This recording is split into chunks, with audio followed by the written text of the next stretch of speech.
oke gas, tambah 2 Ini kan, orang ini gas. kan awalnya kan, gara-gara ini nih 58% milih elu.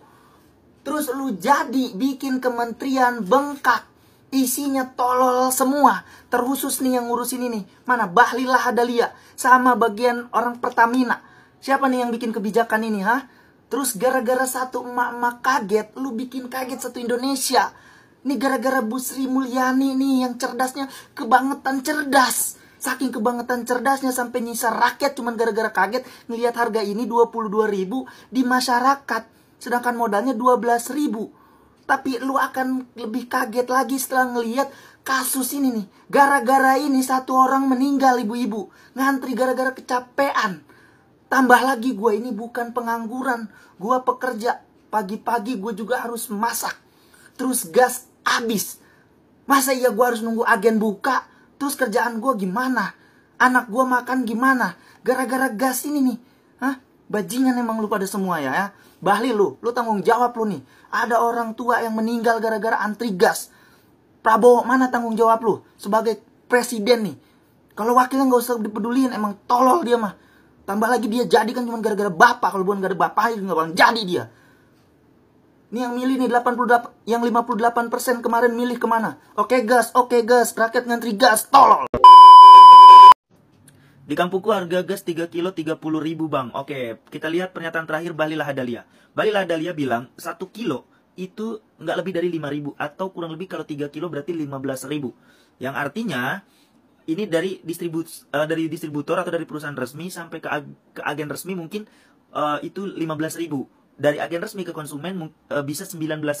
Yang artinya Bahlil juga bilang kalau bisa jangan lebih dari 19.000. Dan kalau emang pengen pemerataan, ya harusnya itu dibatasi harganya. Cuman kita sebagai konsumen, sebagai rakyat juga jangan terpaku dengan aturan tersebut, melihat situasi dan kondisinya juga. Contoh, gue nggak tahu nih kampung lu daerah mana. Misalkan kampung lu yang memang terpencil banget, jauh dari kota, jauh dari agen resmi atau dari pangkalan gas tadi.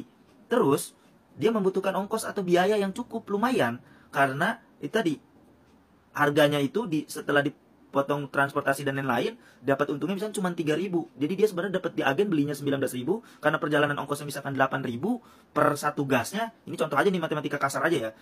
Ya dia berarti ngambil untung 3.000 dan itu menurut gua karena lu udah dimudahkan untuk tidak perlu datang ke agen resmi, nggak perlu ngantri dan nggak perlu repot, itu harga yang layak dibayar gitu. Beda hal dengan dia tengkulak nih, dia beli banyak nih. Bukan pengecer kecil, dia belinya 1 truk misalkan.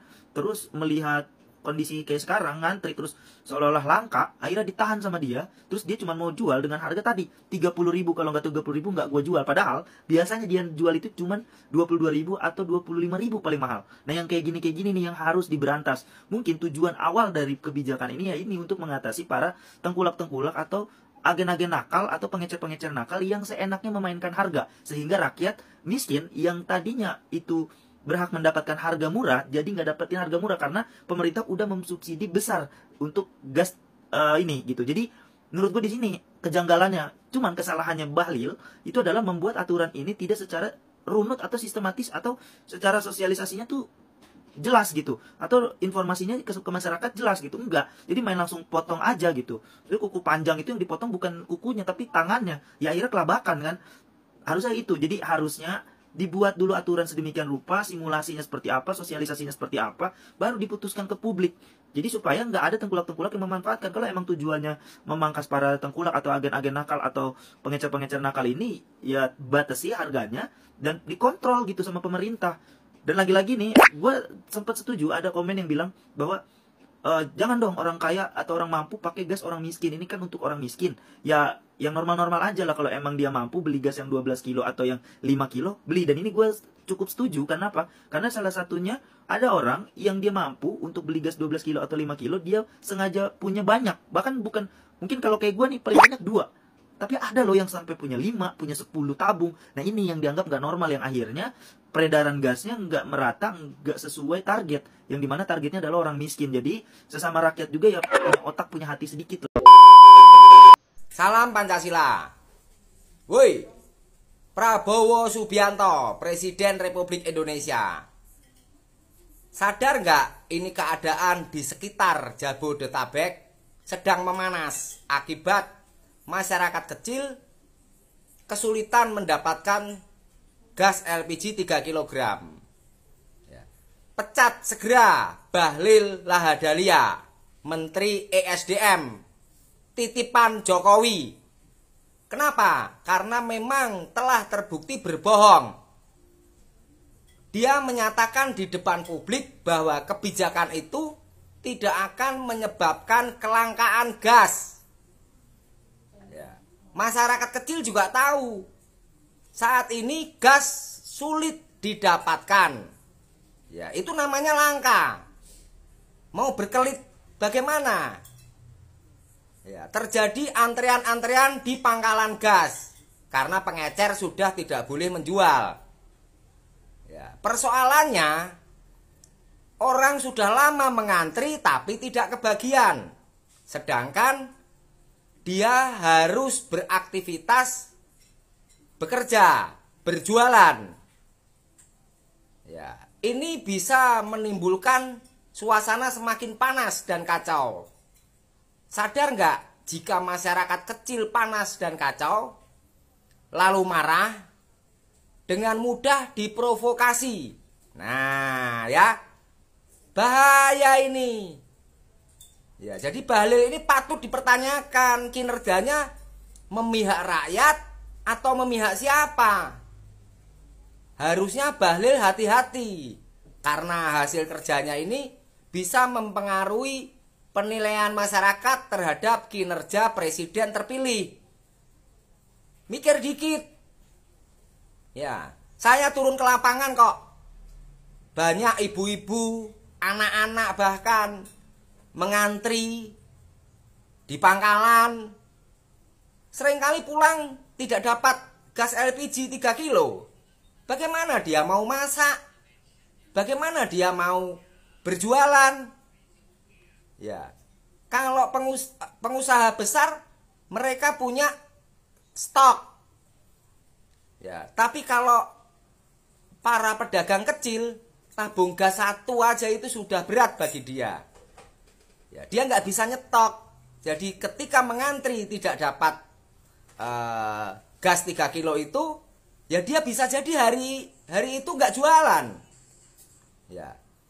Lalu ibu-ibu rumah tangga yang gasnya habis, mereka rata-rata punya 1 tabung. Ya, ketika gasnya habis, kebetulan gas belum datang ke pangkalan, yang biasanya kan beli di pengecer kan banyak. Ya, walaupun harganya bervariasi, yang penting mereka bisa masak. Nah, sekarang harus antri di pangkalan. Begitu antrian tidak dapat gas 3 kilonya. Nah, bagaimana dia mau masak buat makan anak-anaknya dan suaminya? Nah, ini yang harus dipikirkan. Ya, ini persoalan yang terjadi di lapangan. Rakyat kecil nggak ngerti. Ya, tentang aturan-aturan nanti akan didisiplinkan agar subsidi tepat sasaran. Rakyat kecil nggak tahu. Ya, ini harus dipahami, bahaya ini.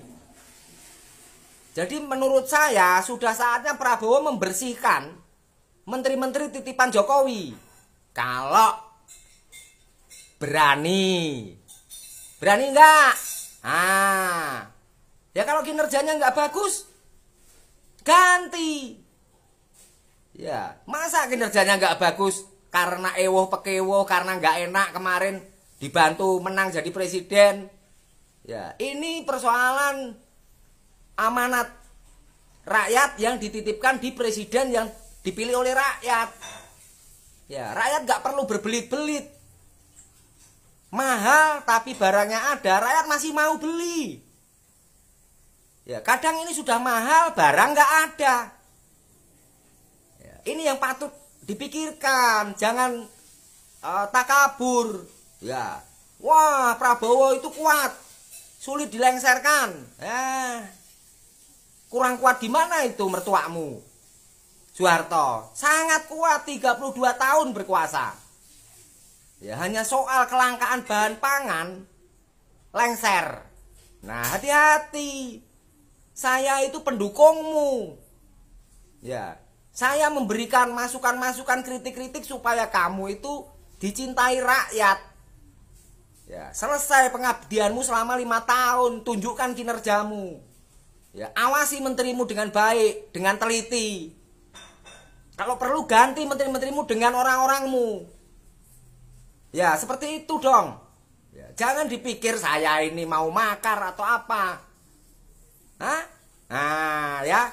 Jadi memang para pendukung Prabowo dan beberapa banyak ternak bansos, ya, ternaknya Mulyono itu seolah-olah menyerang saya. Wah, ini bisa ditangkap. Nah, memangnya burung bisa diciduk, memangnya air. Saya justru memberikan masukan-masukan. Ya, supaya apa? Supaya terjadi keseimbangan. Ya, kepuasan masyarakat kecil terhadap kinerja presidennya. Karena walaupun kesalahan menteri, yang disalahkan pasti nanti presiden. Begitu kira-kira. Paham? Ya, peci merah IQ tinggi. Sang Pancasila. Merdeka.